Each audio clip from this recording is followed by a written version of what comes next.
welcome to this edition of Getting to Know Your Indiana Neighbor. And if you're in Martin County and surrounding counties, you know the gentleman in red over here in the bow tie. That's the mayor for now, Noel Harty. Thanks for joining me today. Thank you for having me. And I say for now because you know that he's ending his term at the end of the year, and as we record this, that's less than 2 weeks away. But I've always wanted to talk to Noel and interview him. In fact, Noel, if you remember, I was in your office when I first started doing this, and I thought, I want to sit down and talk to you maybe about the interesting aspects of a small town mayor. And then I quickly got smarter than that. I wised up and thought, you know what, I don't want to put that out on video because we're going to get a lot of comments, some good, some bad, and that's not what we want to do. This isn't a political conversation at all, although we will talk about a little bit of his time as the mayor. But gosh, I don't know a lot about this guy. I don't know about your upbringing. I consider myself a good friend about your upbringing, your father, some of your business interests, all of those things. But I think for now, people want to know, how are you doing? You know, it's been a few weeks now since the election, and tell me a little bit, if you can, about when you felt, the moment you felt that, hey, this next term wasn't going to happen. It was an interesting fall for sure, and probably now had you asked me middle of the summer, I would have said, you know, my chances were maybe as good, if, you know, 50-50. But when October came, you know, you kind of feel that temperature, and the closer it got to November 7th, I just kind of felt like, despite, you know, your close friends, of course, they're always going to think you're going to win no matter what, but despite kind of what the people around me thought, I just kind of felt like it was going to be a tough battle. And so I did, you know, start to keep my eyes open. And right prior to the election, I did hear about a position opening with Hoosier Uplands Economic Development Corporation. And as many know, Hoosier Uplands is involved in anything from Head Start to housing to they used to do WIC. I mean, you name it, they've been involved in it. But I was told that the job was going to be open to manage Eagle Place Apartments, which is 20 units. It's based on senior, it's 55 or older and income restricted. And then Larkin Apartments downtown is 10 units, and it is also income restricted but not age restricted. And so I was told that position was going to be open, and I did express interest before the election. I said, well, if things don't go well, you know, I might very well be interested. And of course, as we all know how the election turned out. And so a day or two later, I filled out the online application, sent in my resume, and was able to get an interview the Thursday before Thanksgiving, and was told that the week after Thanksgiving, if I could start, they would be more than glad to have me. And so I don't know if they still feel that way or not, but I've been there for 3 weeks on the job. You know, with that being said, I still on a daily basis go into City Hall 3 times a day, check my emails, speak with department heads, and am still involved with the day-to-day operations as much as I need to be at this point. So I feel like. Yeah, so right after the election, you know, a couple of people said, you think Noel's okay? You think he's going to be all right? And so I had lunch with you just to find out, right. You know, and everything was good. You know, I know it's difficult to realize that you didn't win an election. You've been in the office since 2012, but he's landed on his feet pretty well, and we knew that he would. But yeah, he's been mayor since 2012, and as I said, this isn't a political conversation, but when you're mayor for that long of a small town, you certainly have made an impact on the city and also on the many people in the city as well.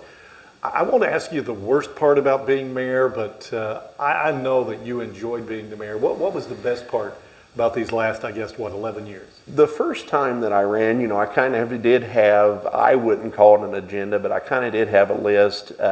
A lot of it was based on being on the park board for 5 years and kind of seeing kind of what I thought wanted to see the vision being. And I knew from being on the park board that money was limited, but the pool was needed some, you know, improvements each year. Didn't know it was as bad as it was turned out to be in 2013 when we did the assessment on the pool. But I think one of the biggest things that most people really enjoyed happening is the revitalization of the pool, and your sister was a big part of that, and the whole community as a whole. I think for the most part we all came together. As with everything, there were some people that didn't really see the need for us to have a city pool, but that's going to be with any project. But that was probably, as I look back, one of my big things. And obviously Eagle Place Apartments, when it transpired in 2018, it added 20 additional senior units to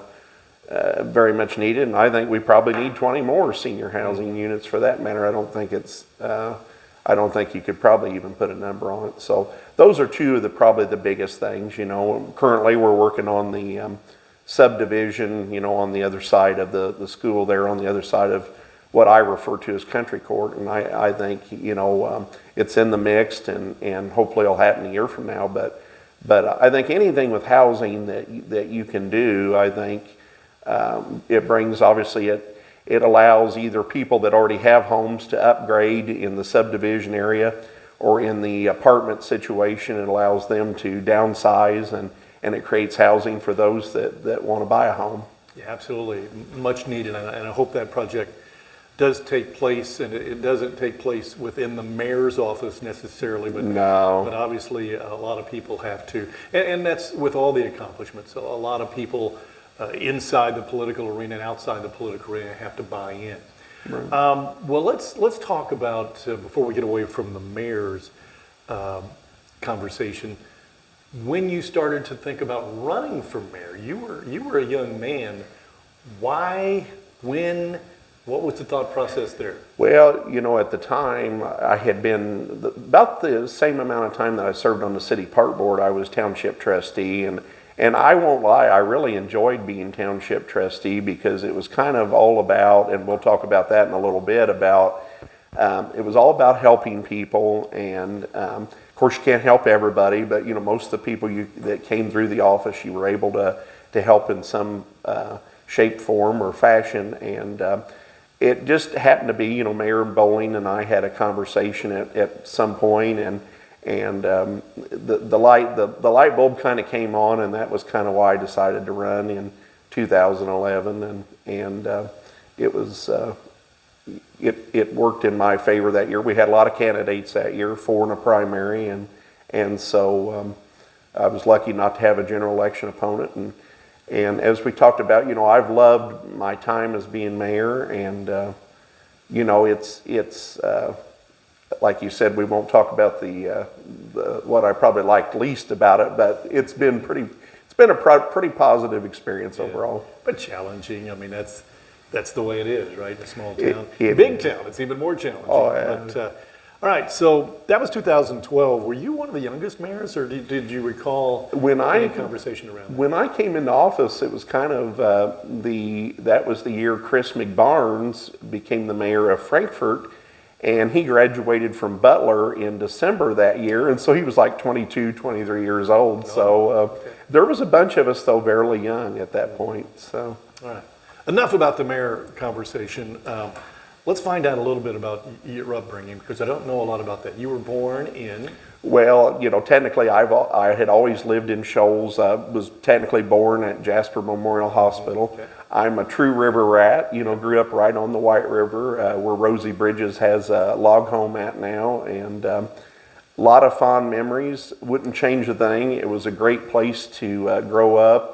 If you wanted to eat at Velma's, it was roughly a little over a mile walk, and so you could walk to town, and it was close enough to be able to do that, but then yet, you didn't have to walk very far, maybe a half a mile, and you felt like you were in the country, and you always felt safe, as I think most of us do now. And the education system at Shoals, I thought it was, of course at the time you don't think, I guess you look at it differently as a student, but I thought it was as good as any. And my sister, talk about growing up, I think I was in the second grade when she was on the volleyball team that won the first sectional ever at Shoals, and I just remember the school spirit and how things were, and then they went on. Of course, my sister graduated in '87, but Mary Lou, and her teams went on to win 3 more sectionals in a row, I believe it was. So it was. But you see, I consider you a friend, but I didn't even know you had a sister. Yeah, she's 10 years older. Tell me a So little bit about her. she graduated in '87. She's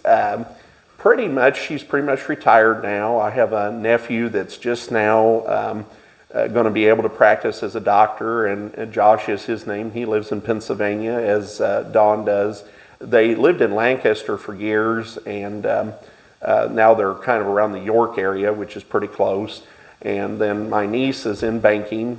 Katia is her name, and because my sister was so much older, it was kind of almost like growing up as an only child, because again, when I was in the 2nd grade, she was graduating from high school. Wow, okay. And she went into the military and was in special intelligence, was in Hawaii for 3 years. And she comes back and pretty much moves to Pennsylvania because her husband at the time was from New York City, so it all kind of made sense. So wait a minute. So Shoals, Indiana marries into New York City, and they end up in Pennsylvania? Pennsylvania, yeah. And, story there. and you know, when people think of Lancaster, they think of the Amish, of course. But you know, there's a lot. If you've ever been there, it's 500,000 people in the county, and there's 80,000 people that live in Lancaster. So it's really pretty heavy populated area. Well, what's your sister's name?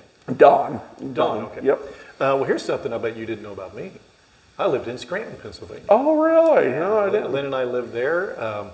This isn't about me, but since we're talking about Yeah, that's Pennsylvania, neat. Lynn and I lived there shortly after college, and Tobyhanna Army Depot is where she worked. Oh, okay. Beautiful mountains up there, and I worked in radio. So, yeah, we were up there for about 9 months. We considered it a vacation. Before we moved back to Midwest and Fort Wayne. But yeah, I didn't know you had a sibling. I did know you had Pennsylvania connections, but didn't really know. Any other siblings out there I should know about? No, that's pretty much it. Okay. So, Tell me about your mom and dad. Okay, so my mother was actually from Gary, Indiana, and mom was from Muncie, or dad was from Muncie rather. And when they met, dad was driving a city bus in Gary, and the rest was history. You know, there was a big age difference, about 21 years difference between them. And dad's last position, he had been a nursing home administrator, as I said, been a city bus driver, but his last position was he was the Shoals Town Marshal. And what was great was when I was in the 1st grade, he was able to retire, and then mom went to work. So I always had somebody at home with me, and mom ultimately ended up, she's an IU grad and got her bachelor's and master's, as she says, back in the dark ages before Bobby Knight. So I can only tell that because that's what she tells everybody. But ultimately, she went into CPS in '89, and she was in that for 18 years. So growing up, you know, I kind of was a part of a family that was, their interest was more into, I guess, public service is how you would put it. And that's kind of how my interests come about, I guess you might say. You did skip a pretty important part there. You've got Muncie and Gary. How did they end up in Martin County? So my dad wanted to be on the river, and years ago we went to Monticello one time, and Lake Schaefer's there, as you know, in the Tippecanoe River, and for a short time I wanted to say, well, why didn't they pick here? You know, it would have been closer and all that. But all kidding aside, I really am glad that life turned out as it did, because I don't think I could have grew up in a better place. So your dad wanted to be on the river. Why? Was it just something in his childhood? He just, I really don't know. He just always wanted to live on the river, and so it worked out. And I'd say, you know, property was probably maybe less expensive at that time in Shoals. I don't know that I would find that now to be. I think, you know, anything on the water anywhere is quite valuable now. Was that before you were born? Yes. Okay. So they moved in '77, and I was born in '78. So. Okay. Your father was a military man? Yes, he was a World War II vet. He saw 15 months of actual combat, was in the Luzon Islands, basically same place that, in the Philippines, same place that Bill Bowling was. You know, like with a lot of military people that time, he really didn't talk a lot about it. But when he did, you kind of paid attention, and really when he talked about all of the malaria, and you know how the Japanese would strap themselves to trees and come down on you, and all of these different parameters, you wonder really how anybody made it home, really. I mean, the snakes and just the conditions alone, you just really wonder how people survived. Yeah, and I've often wondered, I've seen World War II veterans in particular, but people who've been in combat, they don't like to talk about it a lot. Was your father that way, or did he share a lot of Yeah, I experience? mean, he really didn't talk much about the combat itself because he was in it for 15 months, but he did talk about the conditions and, like I said, the different parameters, and I really don't know. I think there was about 5 or 6 different instances of, counting the snakes and the situation with their opposition, if you will, and then just all of the weather conditions and everything. You just really do wonder how any of them made it out alive, really. So. And when did we lose him?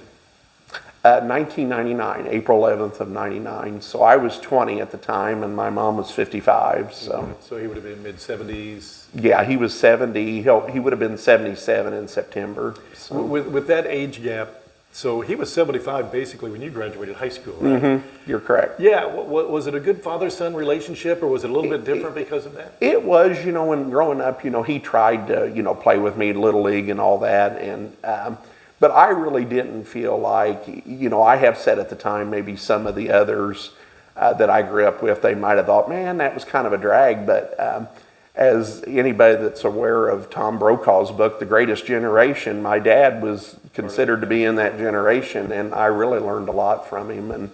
And they weren't, they didn't feel entitled. They were all about everybody else. And as Tom Brokaw says, they were taking pictures of everybody else, while today, unfortunately, I'm just as guilty as anybody. We're taking pictures of ourselves. So, it's just kind of a different time. So what was his name? George. George. Yeah, and my grandfather's name was George, but he had a middle name, and my grandfather didn't, so he wasn't a junior. So your mother, Dee, Mm-hmm. what is that her given name? Deirdre, actually. Deirdre. Is she okay with us? Yeah, absolutely. Hi, Deirdre. Does anybody call her that?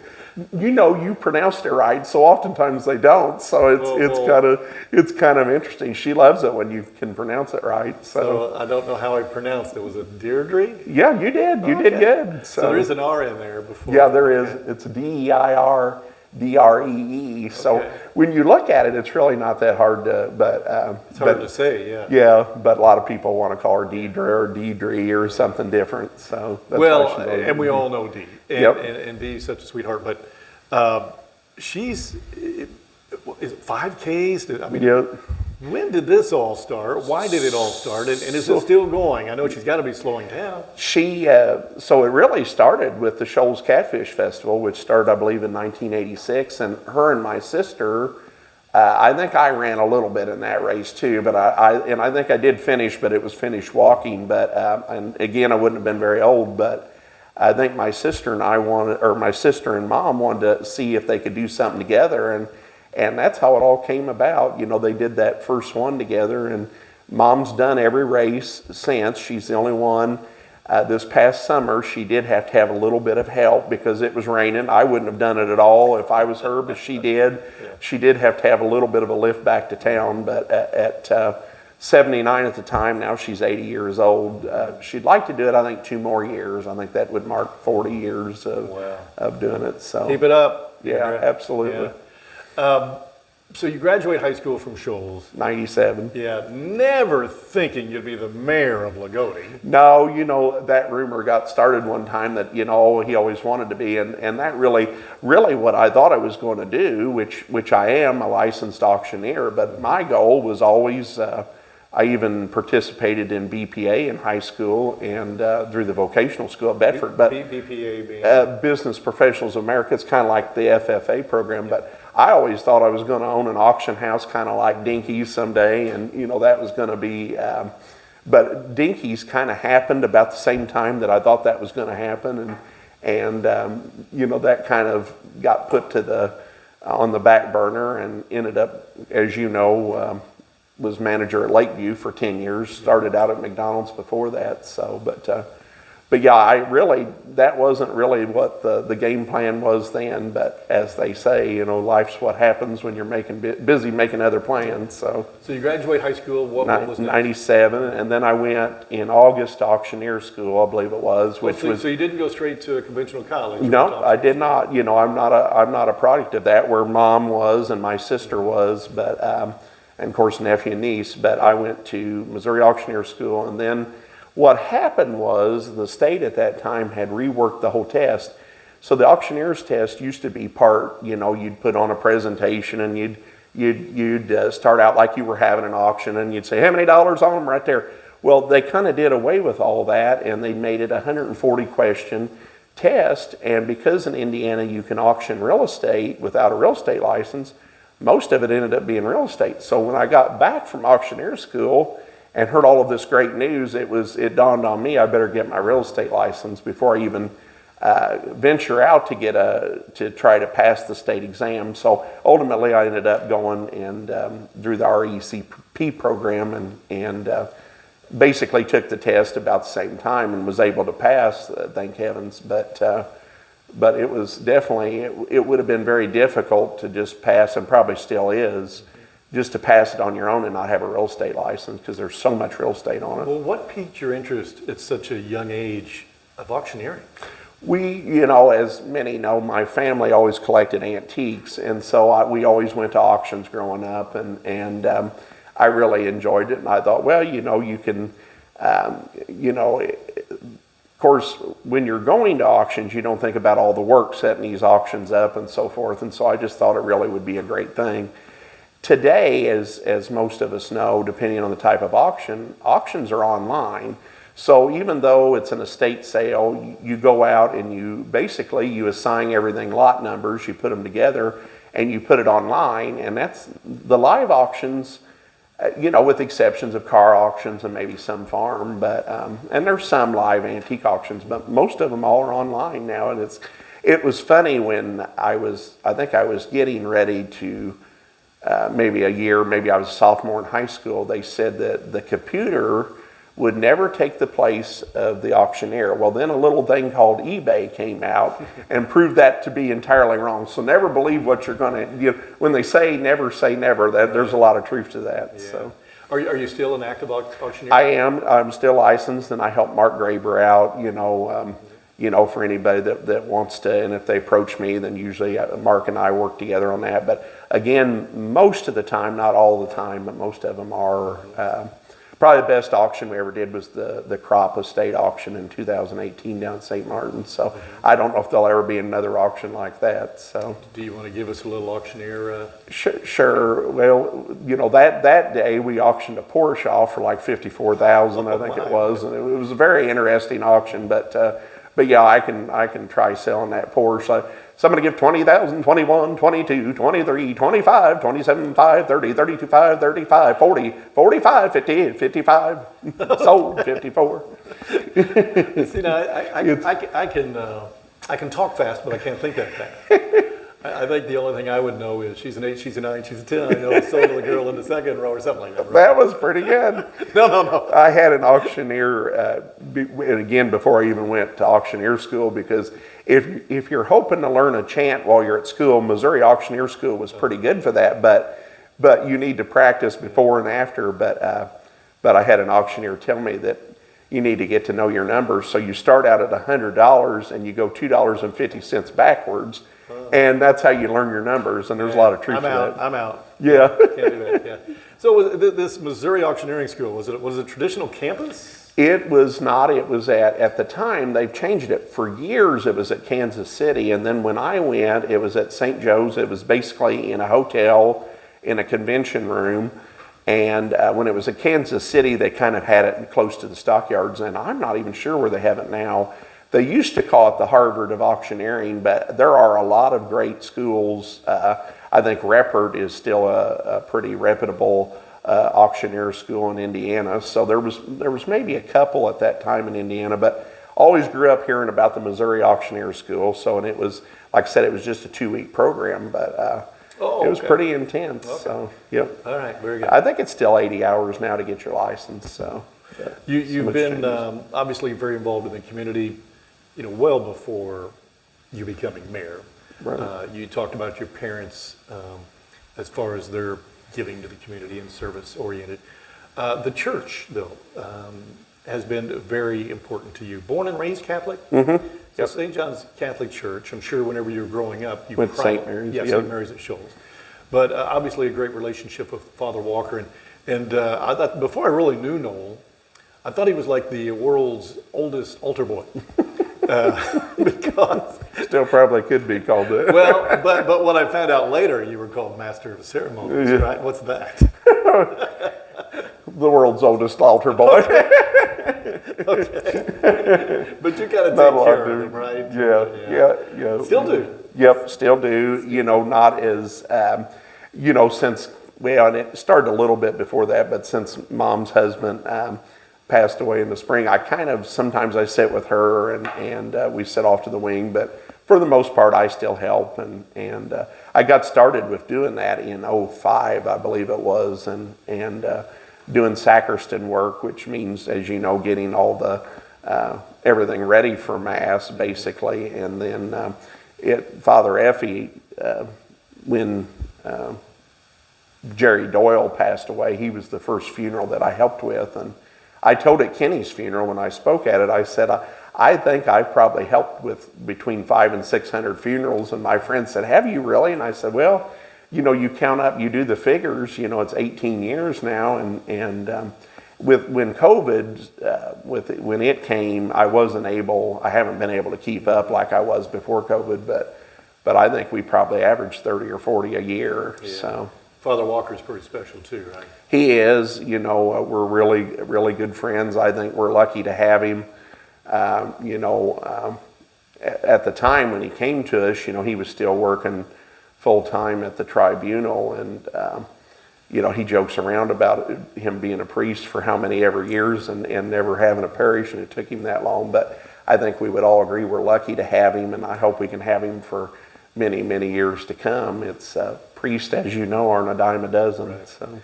I've asked him if he wanted to do something like this, and he kind of gave me the, he's got better things to do. Right? Yeah, he definitely, especially when that Mass on Sunday afternoon got added, poor guy doesn't really have a day off, so I don't know how he does it. So. I don't either, because we don't understand how busy that a priest is, Right. and then somebody as dedicated as Father Walker is, whether it's visiting somebody at home or at having a funeral, so unexpected, right?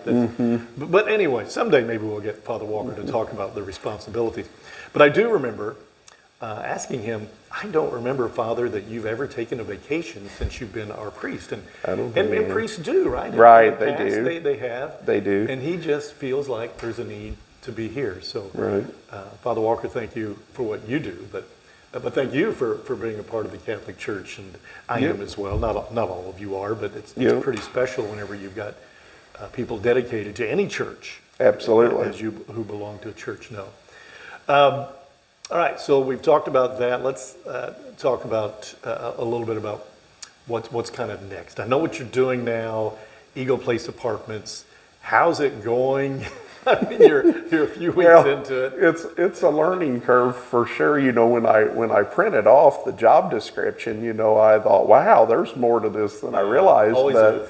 yeah, there always is, and I don't think they expect you to learn it all overnight. But it's on top of things like with Eagle Place, it being kind of age restricted and income restricted, and Larkin being income restricted. Each apartment is assigned a different percentage, which we won't get into that because I still don't fully understand it. But it definitely can be, there's a lot to learn, and it can definitely be confusing real fast. So, and somebody asked me, well, what are you doing? And I said, well, collecting the rents, finding new tenants, doing inspections every other month of all the apartments, people that live in income restricted properties, of course they have to get recertified, and it's not as simple as that all happens in January, which I'm not sure you'd want it to all happen in January, but it's based on when they move in. So you're always, it was kind of described to me in the interview, you're kind of always have something to do. The work's really never done. So. Are you pretty well filled up, or do we need to do a commercial here? We are. I think I think we're going to have Eagle Place this week full. We had 2 available, and I think we've got pretty well got it full. And we have 1 apartment at Larkin, but we've got to do some work to it. But we've got 3 or 4 applications for it that are waiting. So I hope hopefully by mid-January we'll be completely at capacity. So. Yeah. So some of you don't know the Eagle Place Apartments, which is appropriately named because it's the old St. John's High School. And then you mentioned Larkin Apartments, right there, of course, on the square. And I'm not sure what to say. Larkin Brothers, what year? I can't remember. It's that building goes back to the 1800s, I believe. Yeah. We talked really briefly. I want to talk a little bit more because I know it was important into your life as well, and that's your mother's husband as of late who passed away, Kenny, and tell us a little bit about him. Yeah, I said it, many people are not fortunate enough to find, one soulmate, let alone my mom was able to find 2. And so when my dad passed away, they were married 33 and a half years, and Kenny unfortunately passed away in May, and they were married for 18 and a half years. And I don't think she could have found a better person. He was just even keel, very laid back, a very caring individual. I didn't speak long at his funeral, but one thing I said is, in today's world, there's always somebody that doesn't like somebody, but I never really met anybody that didn't like Kenny, and maybe they just didn't tell me, I don't know, but I never really met anybody that didn't like him.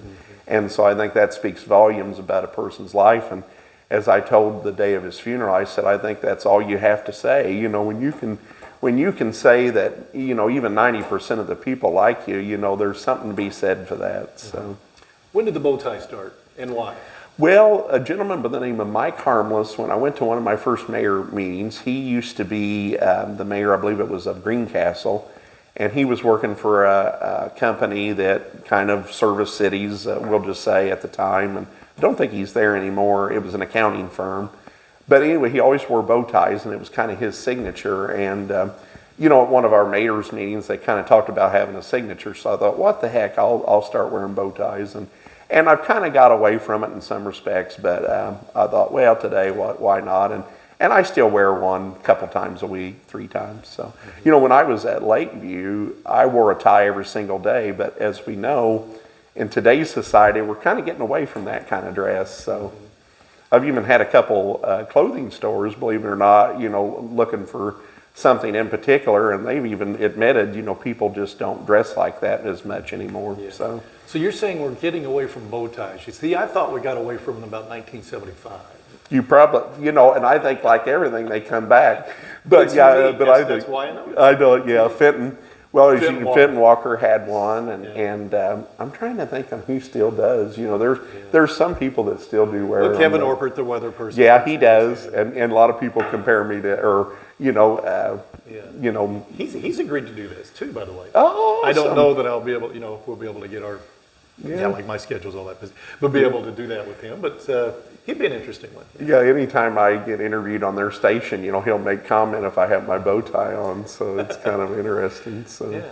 All right, you live in a home that's very unique, but it's very Noel-like. You probably searched your whole life for a home like that, and now you're able to show it off at 4th of July, at Christmas, and I guess you're happy in it. We are. Mom and I talked about it. In fact, we just talked about it yesterday, and I said, I think we'll stay. We do have a tenant right now upstairs, and I didn't know that. Yeah, Lisa Jones lives upstairs right now, and I think she really, it was, at first when she moved in, I think she wasn't sure, and it might have been just for a few months, but she's been there a little over a year now, and I think she, can't speak for her, but I think she likes it, and it works out well for us. And of course, when she first moved in, it was just me on the main level, and her, and now Mom and I are both on the main level, and so it's a little different, but I think she really enjoys spending time with Mom. But one of the reasons we were talking about yesterday, and I think maybe I've told you this, is if you count all of the outside stairs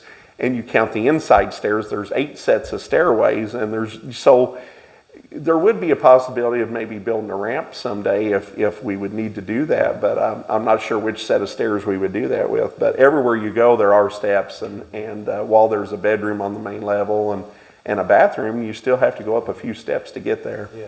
But as I'm thinking about that, as you're talking, I'm thinking it was originally to be a bed and breakfast. It was, and then when Mom moved in, and with me having a tenant upstairs, I just kind of decided we kept the sign, but we put it in the garage for now, and I kind of took the website down. So, but yeah, that was kind of the idea, and we still may do it again someday. So you said your mom and you live there, you have a tenant, but you also have somebody who rules the roost. Oh, absolutely, Charlotte. And when Lisa says it all the time, she says, when I moved in here, she said, I really didn't know what I was in for, even before Mom, well, probably more so before Mom moved in. She said, I really didn't know what I was in for. And Charlotte, I think Lisa thought she was going to be sleeping solo up there, and Charlotte proved her wrong, and so before Mom moved in, I think Charlotte spent as much time with Lisa as she did with me, but her and Mom have really taken on together, and so, and it's been a good thing. She always really was close with Mom when Mom would come to visit, but now they're kind of like, they're at the hip with each other. So I told somebody, I think Mom probably takes her outside about 6 times a day. So kind of a full-time job. What are you going to miss most about being married? Well, I think you always enjoy, I think it's the plus side. I don't want to sound like a cliche here, but I think the best thing about being mayor is when you go to work every day, you kind of feel like you're making a difference, which I kind of feel that way now, to be honest. But I think that also when you can see your work, when you do projects such as we talked about the pool earlier, you can drive by there and you can actually see what you've done. Where in some jobs you really can't say that. And I think, I think anybody that runs for mayor, it's about helping people and moving your community in the right direction. How many boards and the most, I guess, that you've been on at any given time? I tell people and it might even be more than that, but I think it's at least 15 boards that I've sat on, and I'm going to keep Generations and Martin County Council on Aging, but some of those boards were virtue of being mayor, and some were just because I was on them, and I'm not going to lie, I'm going to cut back on several of them, and I do want to stay on Generations because of my job in the Martin County Council on Aging, and I may keep a couple of others. So. And you've got to be proud of the Summerfest and what it's gone into. It has. You and I have worked together on the Summerfest committee for several years, and right. And it's a big thing now. And I tell people, Noel, that you have your adversaries as political people do, and one of them they kind of always link, Teresa Nolly and Mayor Harty, but I consider myself friends with both, and both have done so much for the community. But the Summerfest is something Teresa has as well, worked her tail off over the years, and you have as well. But the Summerfest is something that brings the community and people from outside the community together all at once. It does, absolutely. Teresa kind of headed that up for about 16 years. As you mentioned, we were all kind of a part of, it was kind of the Optimist Club, and then there was a Summerfest committee after the sesquicentennial, but both kind of really assisted with that. But yeah, it's grown, I think, again, with everything, some people love it where we have it now. Some people wish it was where it was, but I do think having it right on the square really makes it kind of, you can see it from the road, and you can, it really makes it feel like a downtown event. So it does. And if I throw my 2 cents in there, because I worked on it for so many years when it was where it was before, it's where it needs to be. And that's right downtown, because it's just, I was amazed at the crowd, and I know Dwayne Shake's bringing entertainment. He is. And it really helps as well, but that Summerfest is certainly a staple of Loogootee, and we hope it is for years to come. What haven't we talked about, Mayor, that you'd like to? What's your forum? Anything that you want to say as you end your term, or anything at all? Well, I was thinking about it this morning before we met, and I thought, oftentimes I make the mistake of saying, well, I was at the advantage of living on both sides of the county, but I never lived in the town of Crane, and and that is another. Definitely they have things that, let's face it, whether it's Shoals or Loogootee or the town of Crane, everybody has the same problem. And what is that? It's money. Money's the problem. But so maybe someday I'll move up in the town of Crane or stay up there. But I think we pretty much covered everything. You know, I appreciate you asking me to do this, and it has been it's been a real honor to serve as mayor. It was an honor to serve as township trustee. My mother will say it time and time again, my 10 years at Lakeview really helped me out a lot. You know, I got to know a lot of people, and again, I wouldn't change a thing about growing up in Shoals and all of that, but you know, my time at Lakeview and then my short time at McDonald's before that, I really grew a special love for the people of Loogootee. So, and they've always been very kind. Customer service, right? It is. And even being mayor is customer service, and sometimes the customers like you, sometimes they don't. Sometimes you can help, sometimes you can't. So. That's right. Mayor, thank you for your service. Thank you very much. As mayor, as a friend, Yep. and I've gotten to know the mayor a little bit more. Well, actually a lot more, to be honest about it, and we thank you so much, Mayor. Yep, thank you. All right, that's the outgoing mayor. We're 2 weeks away from him ending his term, and good luck to Brian Ader, Absolutely. the incoming mayor, because we all want to work together, that's for sure. And we thank you for always watching, and especially this episode of Getting to Know Your Indiana Neighbor.